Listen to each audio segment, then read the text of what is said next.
Fuula kabajamtoota hordoftoota xiyya hunda keessanuu akkam nagaa jirtu kun Mobee Tube. Har'aan tana keemistirii tokkoffaa Unit 5 Lichatrool Principle kan jedhu qabadheen paartii isa lammaffaa irra jira.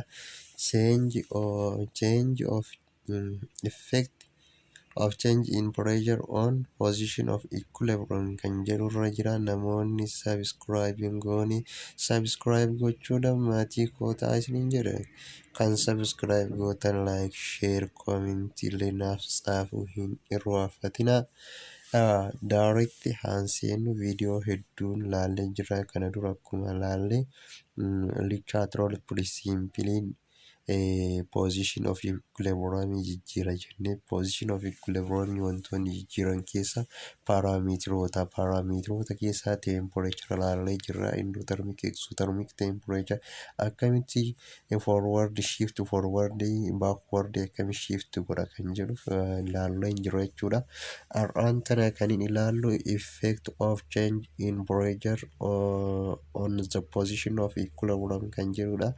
Isa kana laallee akkamitti gaafiin dhufa kan jedhu dhuma irratti haala kamiin gaafiin qorumsi biyyoolessaa dhufa kan jedhuuf wajjin kan ilaallu ta'a. Hanga dhumaatti na faana bu'aan affeeraa kiyya. According to Lichatrool Principle, if the pressure at equilibrium is increased, then the reaction will proceed in the direction where pressure is reduced. Maal jechuu barbaade akkuma asirraa argaa jirtan equilibrium irratti pressuriin ogguu increase ta'u jedha. Proceed yookiin shift direction where pressure is reduced. Bakka pressuriin keenya irraa reduce ta'etti maal ta'a? Shift ta'a jedha. Since pressure depend upon number of mole. Asumarratti yeroo kana maali? Pressuriin maal irratti depend ta'a? Number of mole irratti depend ta'a. Pressuriin hir'atuu fi dabaluu isaa kan beeknu yoo mooliin isaa yookiin lakkoofsi moolii isaa hir'ate yookiin dabale akkasiin beekna jechuudha. On increasing pressure, the reaction will proceed in the direction where number of mole are reduced. On increase pressure ogguu increase goonu jedha. Wantoon keenya equilibrium keenya shift yookiin proceed kan ta'u godhametti gara number of mole xiqqaatitti reduced mole jechuudha. Number of mole xiqqaatti shift ta'a jechaadha. It is very easy. If the pressure at equilibrium is decreased, then the reaction will proceed in the direction where number of mole is more. It means if we decrease the temperature and pressure, equilibrium shift to the mole number. Isa san jechuu barbaadetti gara moolii guddaatti shift ta'a. Isa kana haala ilaallu akkuma asirraa argaa jirtan isa kana ogguun ilaallu wanta asirraa nuti hubannu maali? Mooliin reactantii, moolii productii M plus N minus A plus B. Ogguu kun lamaan ka productii kun lamaan guddaa ta'e jechaadha. Fakkeenyaaf inni kun 3 haa ta'u, inni kun 2 haa ta'u, inni kun 1 haa ta'u, inni kun 2 haa ta'u. Kun meeqa ta'a? 5 minus 4 ta'a mire 1 dha. Change of n jennaan change of n greater than 0 jenne pressure keenya increase goone maal ta'a si fakkaata asirratti pressure keenya increase ni goona. Pressure keenya increase goone gara number of mole small mole'itti jijjiiramaa jira. Small mole'n garam jirare gara kana jira jechaadha. Gara na shift ta'a jechaadha. Pressure keenya decrease goone garam shift ta'a? Gara high mole jechuun isa product irra jiru 5 wanta jennee fi isa kana jechuu barbaadetti simply wantoonni asirra jiru wanta nama gabaabinaan achirratti haasa'edha. Kun akkuma argaa jirtan asirratti change of mole jira. Change of mole greater than 0 yoo ta'e total mole reactant the lowering temperature will forward in the forward reaction jedha. Maal taarri forward reaction godha yoo maal godhe lowering temperature yoo xiqqeessine forward godha, temperature yoo daballe immoo backward godha jechuudha. As you see, if the change of n less than 0 that this means the mole of product is less than mole of reactant. The increasing pressure forward the reaction forward to uh, reaction forward direction reaction kenna maal godhe forward direction godha jechuudha. More product will produced at the equilibrium if the pressure is increased. Yoo number of moling kenna less than zero ta'e jechuun maal jechuudha lakkoofsi kenna kan reactanti kenna moolii reactanti kenna producti caala jechuun yeroo temperature increase godhu gara moolii xiqqaatti deema waan ta'eef shift garas ta'a jechuudha. Asirraa ilaaluu dandeenya salphaadhaatti haala kanaan baay'isee hubatama jedhee yaada namoonni hin hubatu. Fakkeenyaaf temperature kenna increase yoo goone amma salphaatti ani booddee isinii argisiisa salphumatti temperature kenna increase yoo goone garam gara shift to small mole small moolitti shift ta'a. Maal yoo pressure kenna increase goone small mooliin garam jirare as jiraami as lama kana walii yoo edaanu asitti tokko asitti sadii walitti afur ta'a afur hir'isu afur ta'a. Silazii isan kana yoo barbaadan haala kanaan hojjetuu dandeettan kun yoo lama gara moolii xiqqaatti shift ta'a waan ta'eef garana shift ta'a jechaadha. Gara kanaatti shift ta'a jechaadha forward reactionidha. Fakkeenyaaf pressure yoo decrease goone asirratti pressure yoo decrease goone hoo maal ta'a gara more moolitti shift ta'a waan ta'eef garas shift ta'a jechaadha. Gara kana shift ta'a. It is very easy kan hojjetuudhaaf baay'ee salphaadha. Isa asii kana ilaaluu dandeenya gadi buunee ammaan kanas isa kana hogguu ilaallu mooliin as jiru tokko as jiru lama kanaafuu garam shift ta'a pressure kenna increase haa goonu. Pressure increase yoo goone gara small moolititti shift to backwardidha. Pressure kenna immoo decrease hogguu goone maal ta'a forward to forward direction shift to forward direction. Sababni isaa pressure kenna yoo decrease goone gara maal ta'a gara mool high moolititti yoo ta'a jechaadha. So isa kana fakkaata. Booddee irra conclusioniidhaan isinii kaa'aa salphatti hin ilaaltu jechaadha. Effect change concentration of position of equilibrium. Position of equilibrium irratti concentrationiin hoo hangam effect qaba waan jedhuuf ni ilaalla jechuudha. Particular on increasing the amount of substance the reactant proceed in the direction where substance is consumed. Maal jedha asirratti on increasing the number of substance kenna number of substance kenna yoo increase goonu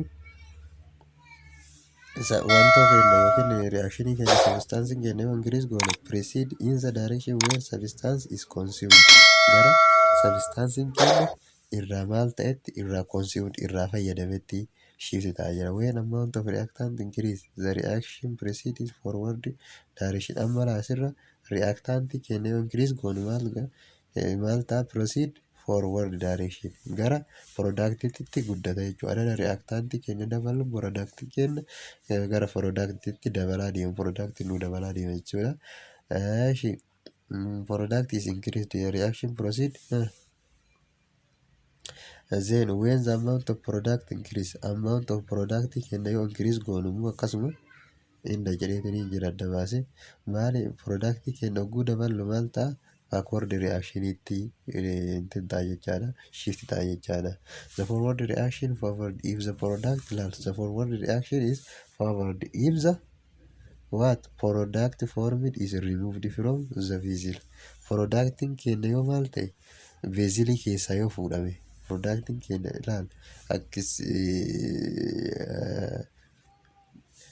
attention on it. The forward reaction is forward if the product formed kenna yoo formed ta'e and removed from the vessel.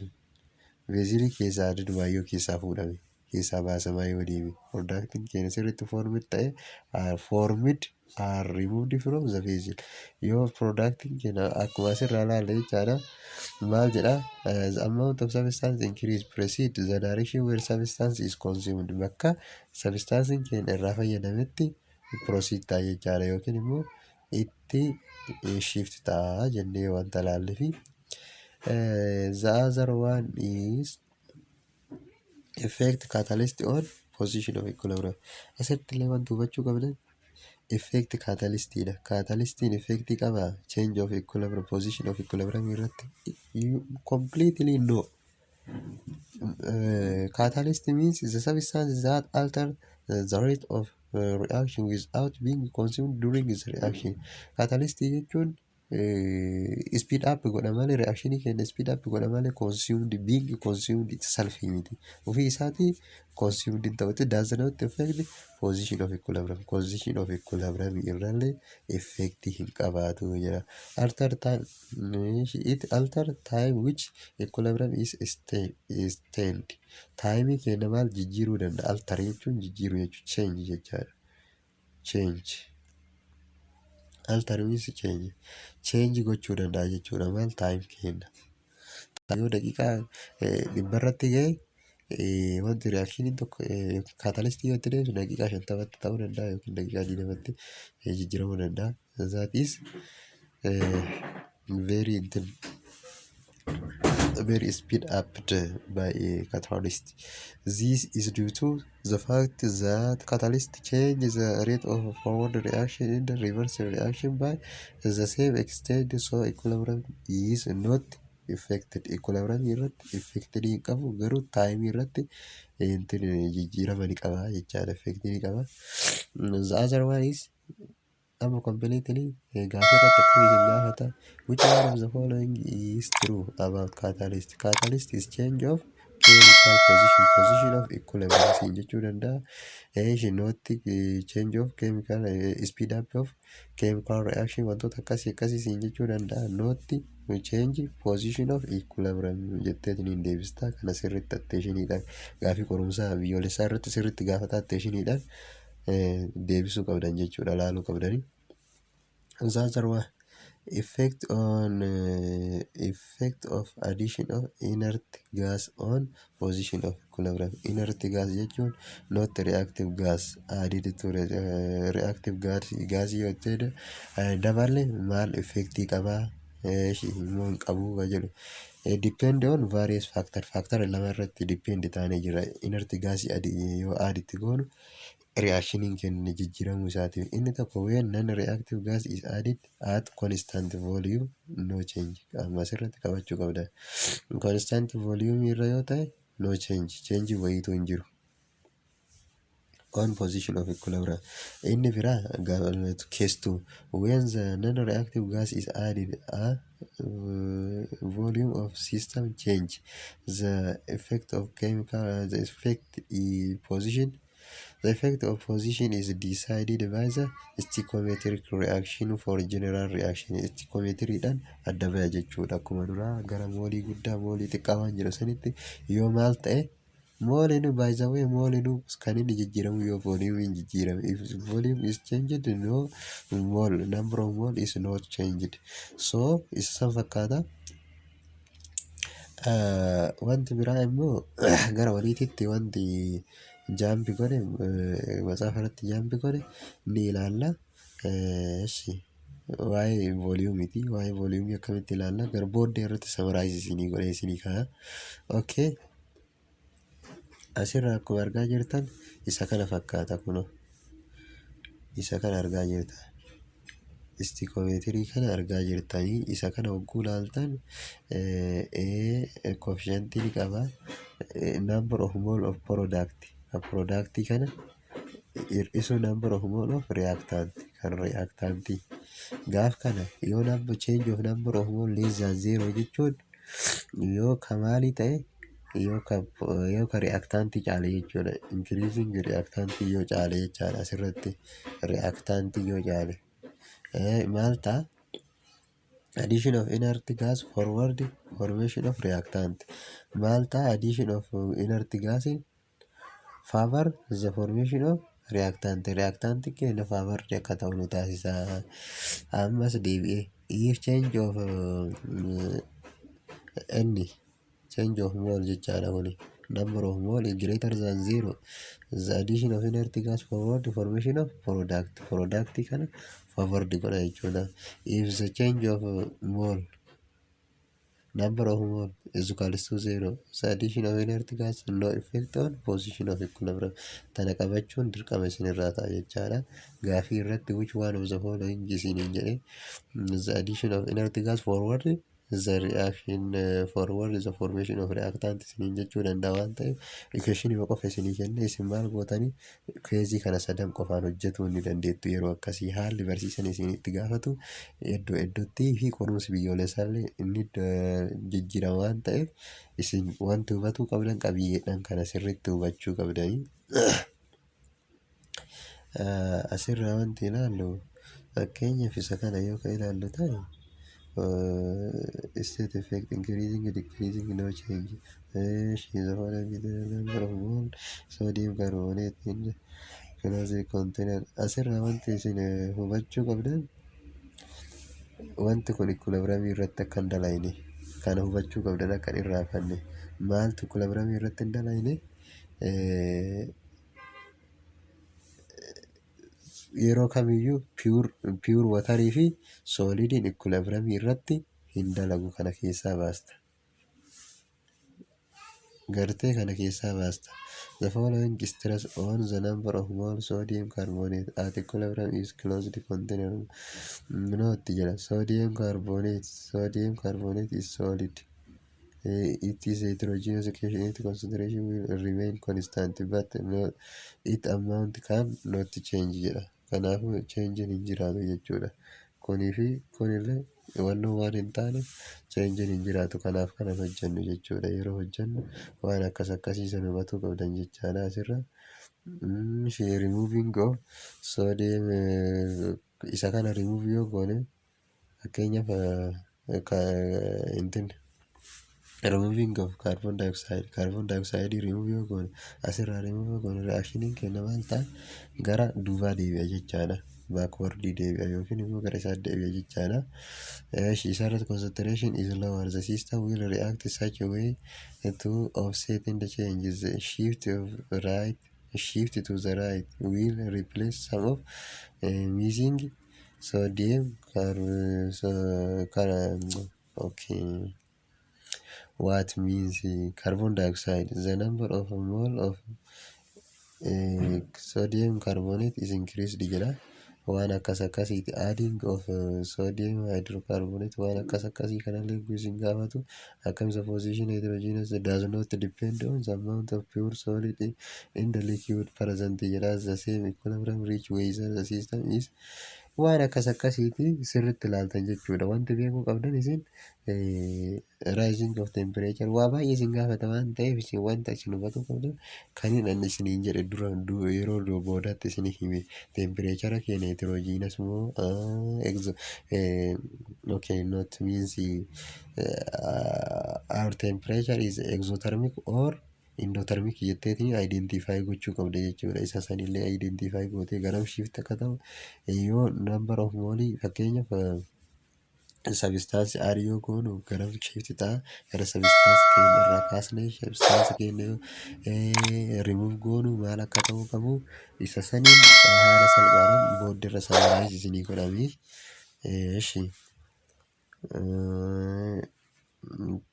optimum condition jedha. Optimum condition jechuun condition equilibrium irra dalagu jechuudha. Inni baay'ee wanta si rakkisuu miti. The conditions that given maximum yield of product are known as optimum condition. Optimum condition jechuun maximum yielding iddoo irratti nu argamu. Optimum condition these conditions are decided by enthalpy of reaction in the stoichiometric applying literature principle. Inni kun maal irratti enthalpy of reaction dha. Enthalpy kenna positive iyo negative dha. Akkamitti ilaallaa apply literature principle dha wanni nu beeknuni. Or exothermic reaction yield the product increase by performing the reaction at a lowering temperature jedha. Kana wajjin waan laalle exothermic illee akkasuma kunniin illee hundi isaaniitu wanta laalle waan ta'eef removing product from the reaction vessel shift equilibrium forward reaction jedha. Yoo argoone hoo faallaa isaaniitiin ilaalu wantoota lallaallu ni jiraata. Okay, ammaan tana as biratti reaction tokko isinii kaasee osoo isin argisiisee natti tola. asirraa wanti hubannu fakkeenyaaf isa olii kana haa laallu. Isa olii kana hogguu laallu maal asirraa hubanna? Wanti nuti hubannu 3 molecule of hydrogen plus 2 molecule of nitrogen gives 2 molecule of ammonia jenna. Pressure keenya hogguu increase goonu shift to small mole gara moolii xiqqaa akka qabuutti shift ta'a. Garam shift ta'e jechuudha? Garana shift ta'e jechaadha.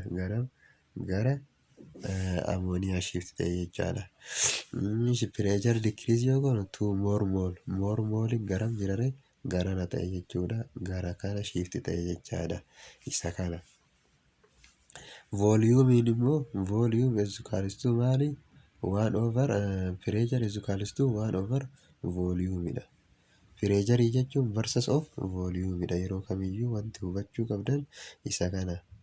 Pressure jechuun versus of volume erga ta'e maal goonaree nu asirraa wanti nurraa eeggamu faallaa isaatiin volume keenya yoo increase goonu maaltu nu argama jechaadha? 2 more mole dha. Asitti immoo pressure yoo increase goonu 2 more mole ta'ee mire asitti faallaa isaati jechaadha. Faallaa isaati, faallaa kanaati jechaadha.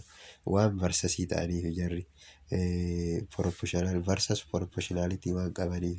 Kanaafuu volume keenya yoo increase goonu garam taane gara more mole garana ta'a jechaadha. Garana shift ta'a jechaadha. Volume keenya yoo decrease goonu garam taane 2 small mole. Small mole keenya gara mire garana shift ta'a jechaadha. Amma asirraallee remove of hydrogen yoo goone maal ta'are asirraa remove hydrogen yoo goone shift to what? Gara remove irraa ta'e garuma irraa ta'e san ta'a. Add yoo goone hoo add yoo goone ammallee hydrogen add yoo goone yookiin nitrogen add yoo goone garam shift ta'a jechaadha. Faallaa isaa gara product shift ta'a. Ifa na fakkaate. Removing fi adding ifa isiniif removing number of substance yookiin substance fakkeenya ogguu remove goonu garuma remove irraa goone ta'a. Fakkeenya nitrogen yoo remove goone maal ta'are asitti garas garuma nitrogen jiru san deema jechuudha. Gara reactant hydrogen illee remove yoo goone yoo add goone lamaan keessa yoo hydrogen yookiin nitrogen add yoo ka goonu ta'e garam ta'are faallaa isaa sirriitti moorii arganna. Gara kanatti reactant guddaa waan argannu forward to what? Product direction ta'a jechuudha. Gara productitti shift nuu ta'as garana shift nuu ta'a jechaadha. Yoo asitti add goone garana shift nuu ta'a. Yoo asirraa remove goone garam shift nuu ta'a? Garanuma shift nuu ta'a deebi'eetuma garuma kana nuu tura jechaadha. Isa kana fakkaata. Wanti isiniin galii yoo ka jiraatu taate koomentii irratti na gaafachuu dandeessu jechuudha. Waa'ee volume is versus to what? Versus to pressure dha. Volume gara yoo increase goonu shift to more mole dha. Pressure increase yoo goonu shift to small mole. Kanneen laalleera waa'ee temperature laallee jirra. Amma asirratti gaafin akkana jedhee isin gaafachuu danda'a. Wantiniin tokko jedha kaampaaniin amooniyaa oomishu tokko yoo maal goone more amooniyaa argachuu dandeenya. More amooniyaa akkamitti arganna? Fakkeenyaaf irratti increasing of pressure jechuu danda'a. Increasing of pressure dha nama more amooniyaa argachuu dandeenya jechuudha. Isa kanarratti wantichi kun exothermikii moo endothermikii waan jedhu immoo temperature illee asitti intalfii asitti nuu kaa'uu danda'a waan ta'eef intalfiin keenya yoo 92 plus minamina yoo ta'e intalfiin keenya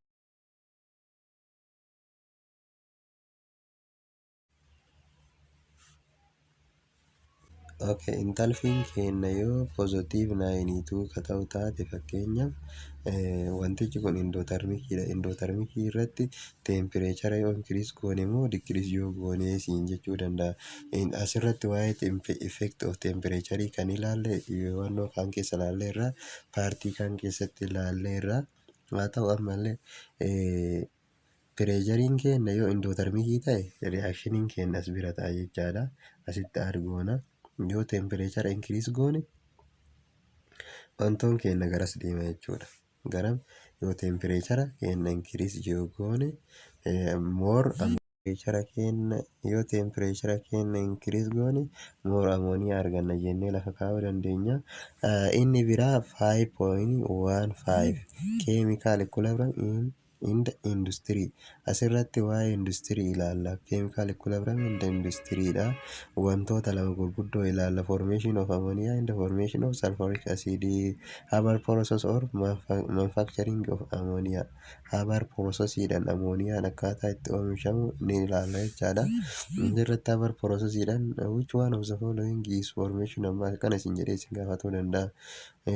How ammonia is produced by what isin jechuu danda'a. By haber process dhaan processiin ammooniyaan ittiin oomishamu. The process produce ammonia with yield of approximately 10 up to 20%. Isa kana approximately oomisha jechaadha. The Haber system was developed in industrial process by Charlie Boster. Isa kana namni develop isa godhe yookiin akkamiin develop ta'e kan jedhuuf deebiin isa kana ta'a jechaadha. Lichaatiraal pirisimpiiliidhaan haaluma dura ilaalleen haber processing kan uumamu isuma saniini reduced in temperature high temperature fakkeenyaaf inni kun exothermicdha akkuma asirraa argaa jirtan exothermicdha. Akkamitti ammooniyaa arganna kan jedhuuf asirraa exothermicii waan ta'eef yoo maal ta'e kanaafuu yoo exothermicii waan ta'eef yoo temperature keenya decrease goone jechaadha. Asirraa temperature keenya our temperature if decrease yoo ta'edha kan more ammonia argannu jechuudha. Maaliif exothermicii waan ta'eef exothermiciin garamitti shift taare yoo temperature keenya increase ta'e shift to what to forward ta'a waan ta'eef isa kana decreasing temperature equilibrium is moved to direction jedha. Forward direction jedha. Akkuma asirraa argaa jirtan forward direction jedha. Isa kana waan ta'eef wantoota mana afaaniin isiniin jedhaa jiru kana asirraas isinii himu jechaadha. Calculation ni hojjettu rate of consideration jechuun use of catalyst such as iron speed up of what lowering activation amma reactionin keenya maal inni catalystiin nu fayyadamnu ammooniyaa oomishuudhaaf catalystiin nu fayyadamnu kamii yoo isiniin jedhe ironii fayyadamuu dandeenya jechuudha. Ironii yoo fayyadamnu more ammooniyaa argachuu dandeenya. Isa kana fakkaata.